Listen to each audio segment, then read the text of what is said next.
Can Tai Chi make my karate better?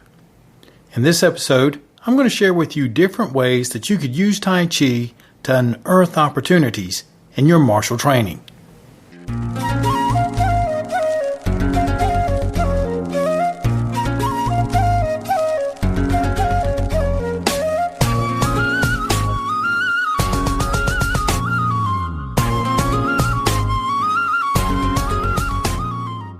Hey, what's up? This is Sifu Cuddle, and you're listening to Kung Fu Podcasts. Now kick back and relax as your host, T.W. Smith, takes you on another insightful journey into the world of martial arts. The distance between truth and reality is often as far as the ocean spans. To close that distance in martial arts, join me, T.W. Smith, at Kung Fu Podcast regularly for insights and research that you can apply to your training. If this is your first time on the program, welcome. You're in the audience of some of the finest and sharpest martial arts in the world. People who put in a great deal of sweat and a great deal of effort into honing their craft. I'd like to say thank you to each and every one of you that support this program. Whether that is sharing it on your social platform, whether you're leaving a review on the application that you listen to this program on, or if you've joined me over at patreon.com and that you get access to all the videos in the library of episodes. I think it's well over 300 by now. No matter how you decide to support this program, I greatly appreciate it. This episode was stimulated by a simple question where the title came from. The young man wrote, "This is my first thread here, and I know absolutely nothing about Tai Chi. So my apologies if I sound highly uneducated. I'm a practitioner of Shotokan Karate who has been interested in Chinese martial arts for a very long time. The circular nature of Chinese styles in contrast to Shotokan's very brutal, penetrative motions intrigue me so that it gets me to the point where I want to cross-train Tai Chi with Shotokan. With that being said, I have a few questions about Tai Chi. Is it a good idea to cross-train Tai Chi with the hard art, such as Shotokan? With many martial arts, they say that you cannot learn them from a book or a video, with most people insisting that you have to learn in person from an actual instructor. Is this also the case with Tai Chi? Is it possible to learn Tai Chi from an online class or video and still get the same benefits? We're going to address those questions as we go through the program, and the first thing I want to do is remove the concepts of hard and soft, and rather, let's break it down from a biomechanical and kinesthetic form of human movement. In previous episodes, we have discussed the differences between movements and actions as differentiated by intention. However, learning how to break down and assess motor learning is critical for this process. Tai Chi works a very particular area of the motor learning theory. Generally, in that theory, there are 6 dimensions to classify skills: environments, muscles, skill targets, movements, simplicity, and pacing. Each is a dimension. It is not an either-or. It is how each of these factors are involved in a particular skill. These can be very important when you're trying to start to consider how you train and then how are you going to apply that training. Closed environments are a skill that are performed in a stable, mostly predictable environment setting. These movement patterns for closed skills can be planned in advance. Examples of closed skills are trampolining, a golf swing, performing a handstand, diving from a platform or a board. Or how about doing your forms in the training hall? That would be a closed environment skill. Compare that to an open environment skill, because in those situations, the environment is much less stable. It's actually to the point where the starting point is usually determined by the environment. In the pure sense, the practitioner of the skill is not the one who chooses when the skill and movement actions need to be performed and executed. Open environments require dynamic adjustments to changing conditions. Some good examples would be debating, jazz piano, live sparring. Those are all examples of an open skill. In our particular training system, the big step in understanding from closed skills to open skills happens in one particular practice called the 3 leopards practice. And my first time doing the 3 leopards tore me up. I've had some students who have practiced for like 1 or 2 minutes, and then they just end up sitting down over there against the side of the wall. This transition from going from closed to open skills is essential to making your martial training become more practical. In Kung Fu Podcast number 210, The Tool of Violence, it was all about the open environment, wide open and super fast.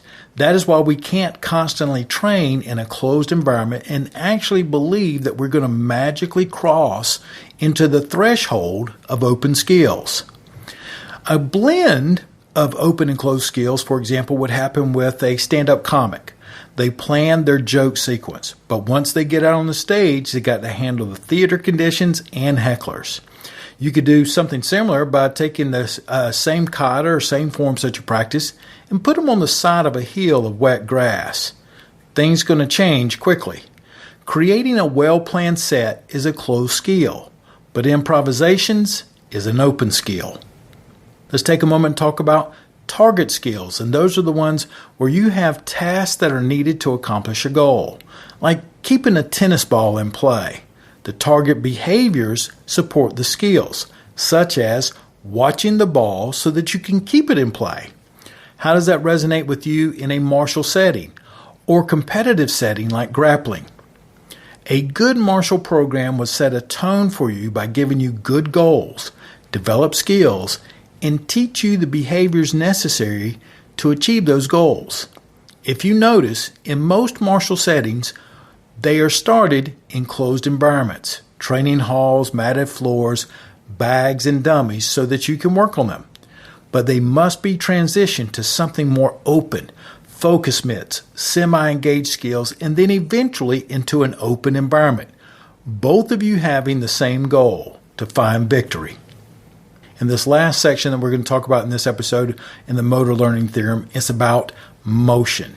Movements can be discrete, which is by definition where they have a clear beginning and a clear end, like driving a nail, hitting a baseball, or breaking a board. Continuous movements have no real clear beginning or real clear end. They are cyclic, elliptical, round in motion, hard to determine where they began and where they might end. Serial movements are a series of distinct movements that look continuous. Serving a tennis ball, that is actually 3 distinct movements. Tossing the ball up, attacking the ball with your racket swing, and then following through for accurate results. Then lastly, mixed movements, which are a blend of discrete and continuous together. So CPR is a blend by giving chest compressions. That's a discrete, clear beginning, clear end. Then mouth-to-mouth resuscitation, that's continuous. At skillacquisition.com, they say that serial skills are the most difficult to learn due to the need to coordinate separate skills into an effective pattern. What you're going to find is that most Chinese martial arts are serial and continuous movements. Tai Chi, in particularly, is a serial motion of actions. There is also some excellent research, such as the one titled Kinematic and Electromyographic Analysis of Tai Chi, where pretty much they wire you up very thoroughly and they monitor everything that happens. So much so they wrote in their results, both concentric and eccentric contractions occurred in muscles of the lower limbs, with eccentric contraction occurring mainly in the anti-gravity muscles such as the rectus femoris and the medial head of the gastrocnemius. The forward and backward shifts in the center of gravity were mainly accomplished by increasing and decreasing, respectively, the joint angles of the bilateral lower limbs rather than by adopting a forward or backward postural lean. And another good research reference is titled simply Physical Rehabilitation. That book is often referred to as the Physical Rehabilitation Bible. It was written by Susan O'Sullivan and Thomas Schmitz, and it is listed as weighing nearly 7 pounds and has a rank of 4.7 at Amazon after 15 years of publications. It also has Tai Chi listed as one of the most prominent serial movements that you could practice.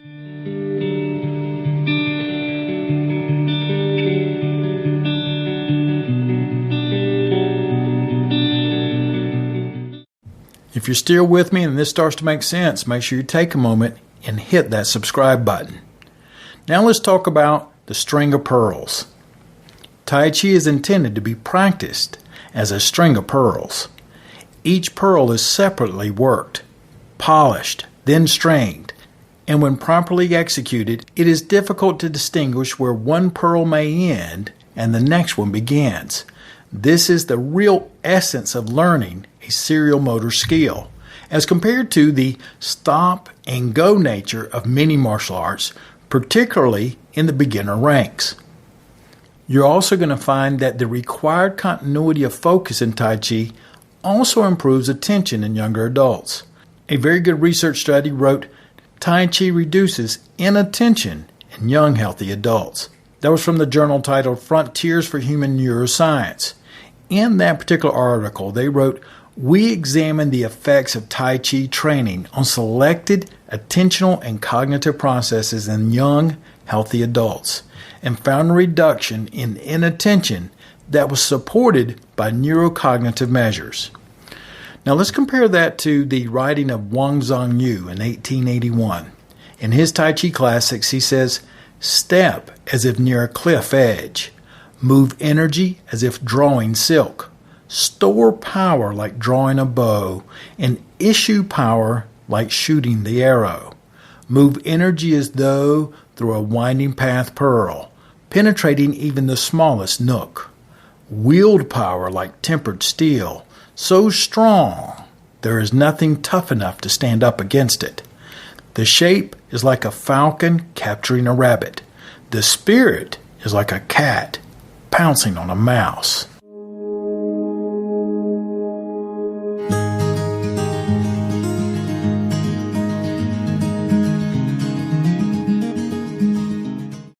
Is this process making sense? We're going to tidy it all up here into the next few moments, so if not, give me just another couple of minutes.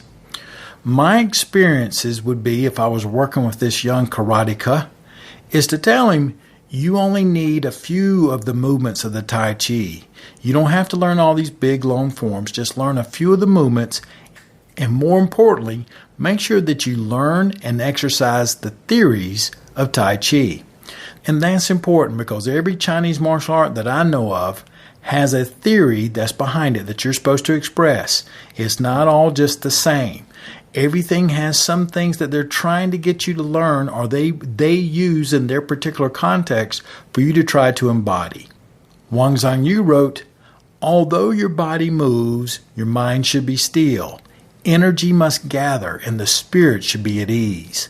Your mind makes the command and the energy is the signal flag. He's talking about right there what we call the chain of command. Your spirit is the general and your body is the army. If you pay attention at every moment, there is always an advantage to be had. First it will be in your mind, and then it will be in your body.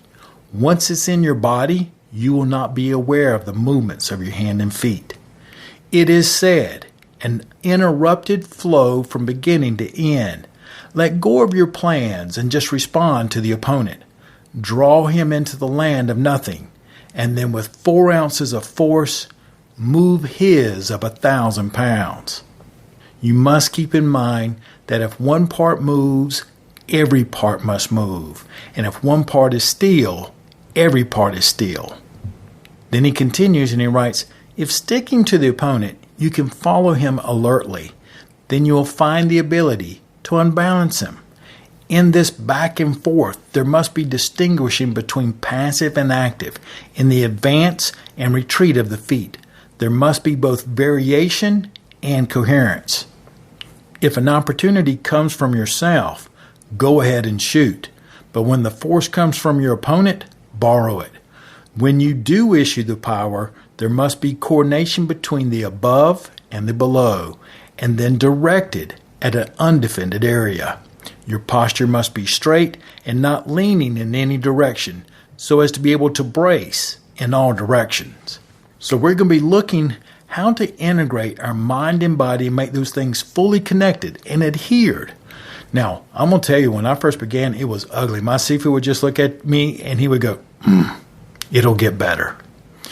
And And it was really hard. Well, one of the things that helped me in trying to learn to smooth things out a little bit was to get into a pool of water about shoulder deep.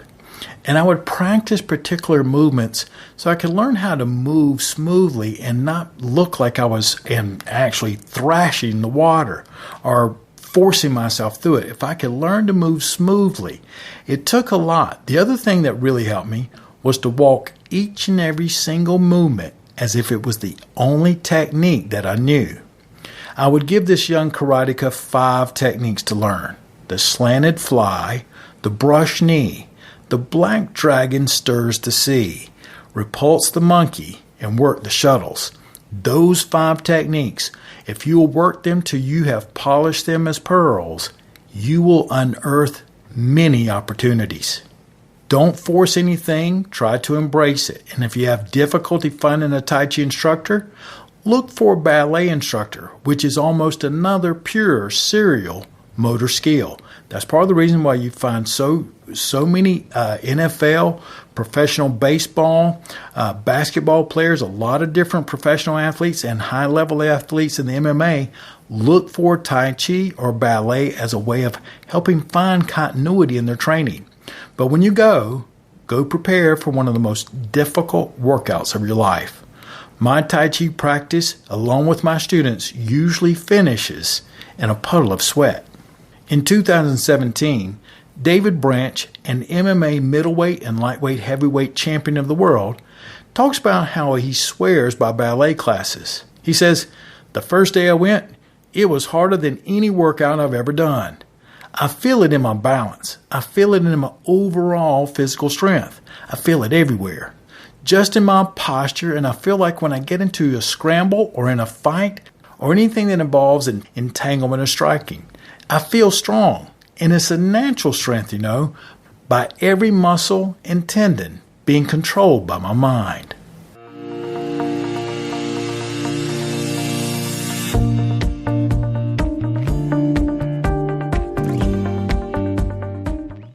So let's address the initial questions. Is it a good idea to cross-train Tai Chi with the hard art, such as Shotokan? If you remember to look at the martial training under the motor theorem, particular parts of it, then I think you really can get benefits from it. But I would also remind you that as a practitioner of martial arts, you are not trying to perfect karate. The karate and the Tai Chi is literally nearly perfect in their theories. You are trying to unlock yourself with it, much like a blade sharpens against the stone. You are the blade. You're going to use Tai Chi as a way to unlock the other doors and to make yourself a better karateka in this particular example. In regards to the second question about learning from a book or a video, you can certainly learn movement from a book or a video, but you can't really learn the depth of the actions. You must have interactions and live instructions for that to occur. In the course of Tai Chi work, to get where you want to be, you will need Tui Xiao, the martial versions of push hands, not the fairy tale version of push hands. And you're going to need Python wrapping skills, but those take a partner. That is where pearl polishing happens. Practicing by yourself in a predictable, closed environment and closed skill is not going to get you exactly what you're looking for. You're going to have to go well beyond that. If you do seek out a Tai Chi instructor and you begin to use it, please share with us your experience. Tai Chi is a staple for my students. Some will advance much further into the martial versions of Tai Chi Chuan, and others will take those same skills and apply it to their combative Choli Foot or Tibetan Lama Pai.